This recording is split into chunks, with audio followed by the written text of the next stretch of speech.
স্মৃতিসুধা প্রথম যুগের রামকৃষ্ণ মঠ ও সাধুদের স্মৃতি। স্বামী বোধানন্দ। শ্রী রামকৃষ্ণের আবির্ভাবের পর থেকে যে কর্মযজ্ঞ শুরু হয়েছে, আমি তার সঙ্গে কিভাবে যুক্ত হলাম সেটি আমার একান্ত ব্যক্তিগত বিষয় হলেও খুবই আকর্ষণীয়। সেটি আমি আপনাদের কাছে বলতে চাই। 1890 সালে আমরা কয়েকজন ছাত্র মিলে একটি ছোট দল তৈরি করেছিলাম। সেই দলে আমরা মোট 18 জন ছিলাম। আমাদের মধ্যে কয়েকজন পরবর্তীকালে সন্ন্যাস গ্রহণ করেন। তারা হলেন বিমলানন্দ, বিরজানন্দ, আত্মানন্দ, প্রকাশানন্দ, শুদ্ধানন্দ এবং আমি। আমরা সাধারণত আমাদের কোনো বন্ধুর বাড়িতে মিলিত হয়ে ধর্মালোচনা করতাম। সকলেই তখন প্রথম বর্ষের ছাত্র। বিরজানন্দ, বিমলানন্দ, আত্মানন্দ এবং আমি একই ক্লাসে পড়তাম। আমরা শুনতে পেলাম আগস্ট মাসে কাঁকুরহাটিতে শ্রী রামকৃষ্ণের তিরোভাব উৎসব পালিত হবে। শ্রদ্ধেয় রামচন্দ্র দত্ত ছিলেন সমাধি মন্দিরের স্বত্বাধিকারী। তিনি স্বামী বিবেকানন্দের এক দুঃসম্পর্কের আত্মীয় এবং শ্রী শ্রী ঠাকুরের পরম ভক্ত। তিনি আমাদের মতো শ্রী রামকৃষ্ণের জন্মোৎসব পালন করতেন না, মহাসমাধি উৎসব পালন করতেন। উৎসবের কথা শুনে আমি বন্ধুদের কিছু না জানিয়ে একদিন বিকালে সোজা কাঁকুরগাছি চলে গেলাম। সেখানে যখন পৌঁছালাম তখন বিকাল 5টা বাজে। উৎসবের দিনটি আরও 2 দিন পরে হলো। সারা সপ্তাহ ধরে কোনো না কোনো অনুষ্ঠান চলছিল। আমাকে রামবাবুর সঙ্গে পরিচয় করিয়ে দেওয়া হলে তিনি খুবই আন্তরিকভাবে আমার সঙ্গে কথাবার্তা বলতে লাগলেন এবং আমি কোথায় থাকি, কী পড়াশোনা করি ইত্যাদি নানা প্রশ্ন জিজ্ঞাসা করলেন এবং আমি তার প্রতিটিরই উত্তর দিলাম। এরপর তিনি আমাকে জিজ্ঞাসা করলেন যে আমি শ্রী রামকৃষ্ণকে দেখেছি কি না এবং তার সম্বন্ধে আমার মতামত কী। আমি বললাম তাকে আমি দেখিনি, কিন্তু তার সম্বন্ধে শুনেছি মাত্র। আমি তাকে কি মনে করি এই প্রশ্নের উত্তরে বললাম তিনি একজন সিদ্ধ মহাপুরুষ ছিলেন। আমার এই উত্তর তার পছন্দ হলো না। আপনারা জানেন তিনি শ্রী রামকৃষ্ণের একজন একনিষ্ঠ ভক্ত ছিলেন। তিনি সঙ্গে সঙ্গে আমাকে শ্রী রামকৃষ্ণ যে ভগবান বিষ্ণুর অবতার সেটি বোঝাতে আরম্ভ করলেন। তার যুক্তি হলো শ্রী রামকৃষ্ণ যদি তার নাই হতেন তাহলে তিনি নিজের মধ্যে সমস্ত ঐশ্বরিক শক্তির প্রকাশ ঘটাতে পারতেন না। তিনি আমাকে তার কিছু ব্যক্তিগত অভিজ্ঞতার কথাও বললেন, কিভাবে তিনি স্বপ্নে মন্ত্র লাভ করেন এবং সেটি শ্রী রামকৃষ্ণকে জানালে তিনি তা অনুমোদন করে বলেন, হ্যাঁ এইটাই তোমার মন্ত্র। কয়েক মাস ওই মন্ত্রটি জপ করার পর একদিন তিনি শ্রী রামকৃষ্ণের কাছে গেলে তিনি মন্ত্রটি তাকে প্রত্যার্পণ করতে বলেন। এরপর শ্রী রামকৃষ্ণ তার বুকে হাত দিয়ে বলেন আজ থেকে তিনি তার সমস্ত শিষ্যের দায়িত্ব নিজের কাঁধে তুলে নিলেন। এছাড়াও রামবাবু আমাকে আরও একটি ঘটনার কথা বলেছিলেন। একদিন তিনি দক্ষিণেশ্বরী শ্রী শ্রী ঠাকুরের জন্য জিলাপি নিয়ে যাচ্ছিলেন। পথে একটি ছেলে তার কাছে এগিয়ে এলে তিনি তার থেকে 2-1টি জিলাপি তাকে দেন। দক্ষিণেশ্বরে পৌঁছে শ্রী রামকৃষ্ণকে জিলাপি দিলে তিনি তা স্পর্শ করতে পারেননি। আপনারা জানেন যে কেউ কোনো খাদ্যদ্রব্যের অগ্রভাগ গ্রহণ করলে তিনি তা গ্রহণ করতে পারতেন না। এক্ষেত্রে ঠাকুর বুঝেছিলেন যে কি ঘটেছে, সেই জন্য তিনি উচ্ছিষ্ট গ্রহণ করতে পারেননি। রামবাবু আমাকে আরও অনেক কথা বলেছিলেন।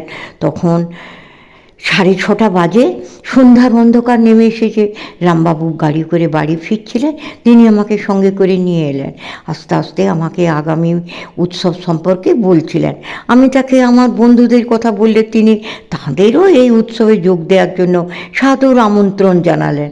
বাড়ি ফিরে আমার আজকের অভিজ্ঞতার কথা বন্ধুদের জানালেন। তারা তো অবাক হয়ে গেল। সেই রাত্রি আমাদের খুব আনন্দে কেটেছিল।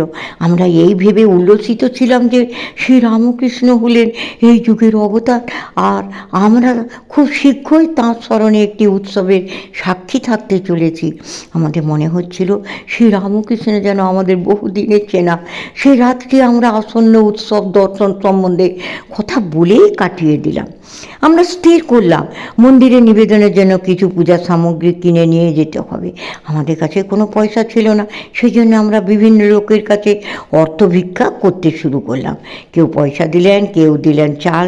সেই চাল বিক্রি করে তার অর্থ দিয়ে আমরা মিষ্টি কিনলাম। ঈশ্বরচন্দ্র বিদ্যাসাগর মহাশয়ের দাতা বলে খ্যাতি ছিল।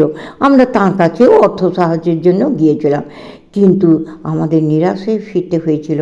তার হয়তো মনে হয়েছিল যে আমরা যুবকরা এসব করে আমাদের জীবনকে নষ্ট করছি। তিনি আমাদের তিরস্কার করে বললেন যে আমরা এখন ছাত্র এবং আমাদের লেখাপড়াতে মন দেওয়া উচিত, আর মহাত্মাদের যদি সেবা করতেই হয় তাহলে কারো থেকে না চেয়ে নিজেরা খেটে সেবা করতেই হয়। তাহলে কারো কাছ থেকে না চেয়ে নিজেরা খেটে অর্থ রোজগার করে সেই অর্থেই করা ভালো। তিনি আমাদের কোনো অর্থ দেননি। যাই হোক, সামান্য যা আমরা জোগাড় করতে পেরেছিলাম তাই দিয়ে আম, মিষ্টি ইত্যাদি কিনে নিয়ে মন্দিরে গেলাম। রাত প্রায় 8টা নাগাদ সেখানে রামবাবুর সঙ্গে দেখা হলো। তখন কীর্তন হচ্ছিল। তিনি আমাদের দেখে খুব আনন্দিত হলেন। আমাদের সেদিন বললেন যে ব্রাহ্মদের সংবাদপত্রে শ্রী রামকৃষ্ণের বিষয়ে পড়েই তিনি প্রথম তাঁর সম্বন্ধে জানতে পারেন। সৌভাগ্যক্রমে আমরা তাঁর কাছ থেকে ঠাকুরের অনেক স্মৃতিকথা শুনতে পেলাম। সেদিন আমরা রামবাবুর আত্মীয় এক যুবককে সমাধিস্থ হয়ে পড়তে দেখি। কীর্তন শুনতে শুনতে তার বাহ্য সংজ্ঞা চলে গিয়েছিল। এই প্রথম ভাব কাকে বলে তা দেখার অভিজ্ঞতা আমাদের হলো। রাত 10টার সময় প্রসাদ গ্রহণ করে আমরা সকলে হেঁটে বাড়ি ফিরে এলাম। পরদিন ছিল সাধারণ উৎসব। এই উপলক্ষে সিমলা থেকে 3 মাইল দূরে কাঁকুরগাছি পর্যন্ত এক শোভাযাত্রা হলো। শোভাযাত্রার একদল গায়ক কীর্তন করতে করতে যাচ্ছিলেন। বহুদিন মোহরা দিয়ে তবে একটি কীর্তনের দল তৈরি হয়, কিন্তু আমরা কোনো প্রস্তুতি ছাড়াই তাদের সঙ্গে যোগ দেওয়ার ফলে সমস্ত বিষয়টি বেসুরো হয়ে পড়ল। কাঁকুরগাছিতেও নাচ গান চলছিল। সে এক দেখার মতো দৃশ্য।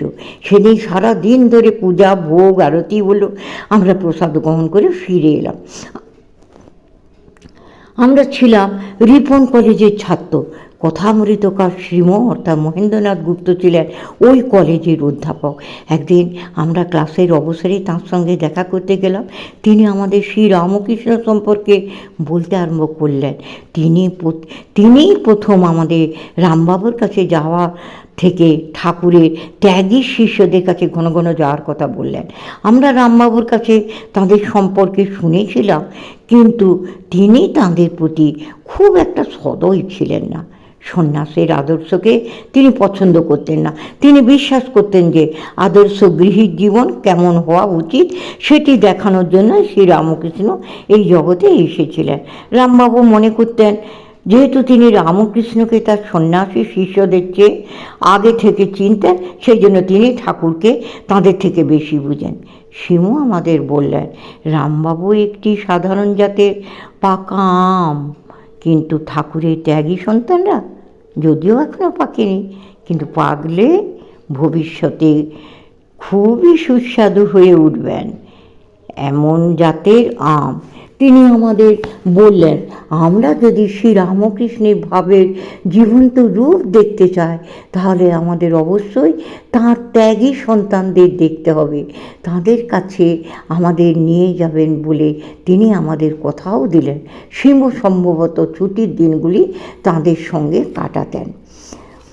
একদিন আমরা শিমুর সঙ্গে সেখানে বরাবর মঠে গেলাম। প্রথম দেখা হলো রামকৃষ্ণানন্দজির সঙ্গে। আপনারা জানেন যে তিনি কখনো ঠাকুরের সেবা ছেড়ে কোথাও যাননি, মঠেই থেকে গিয়েছিলেন। তাঁর গুরু ভাইরা ভারতের সর্বত্র তীর্থ পর্যটনে গেলেও তিনি কোথাও যাননি। ঠাকুরের নিত্য সেবা পূজার ব্যাপারে তিনি সদা সতর্ক থাকতেন।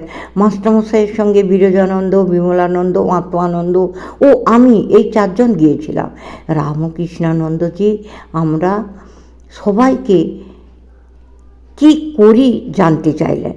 আমরা সকলে ছাত্র শুনে তিনি রামকৃষ্ণের বুদ্ধি শুদ্ধির কথা বলে আমাদের পড়াশোনায় অবহেলা করতে বারণ করলেন।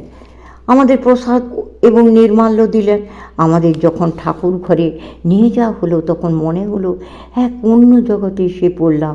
সে এক পবিত্র পরিবেশ। ঠাকুর ঘরটি ছিল খুবই ছোট। শয্যার ওপর ঠাকুরের ছবি এবং শয্যার সামনে তাঁর পাদুকা এবং পবিত্র অস্থি সম্বলিত কৌটাটি রাখা ছিল। আমরা প্রণাম করলাম। রামকৃষ্ণানন্দজি শ্রী ঠাকুরের কাছে প্রার্থনা করলেন তিনি যেন আমাদের আশীর্বাদ করেন যাতে আমাদের সব বন্ধন নাশ হয়। সেদিনের পর থেকে আমরা সেখানে নিয়মিত যাতায়াত শুরু করলাম। মাস্টারমশাই গাড়িতে করে মাঝে মাঝে আমাদের নিয়ে যেতেন।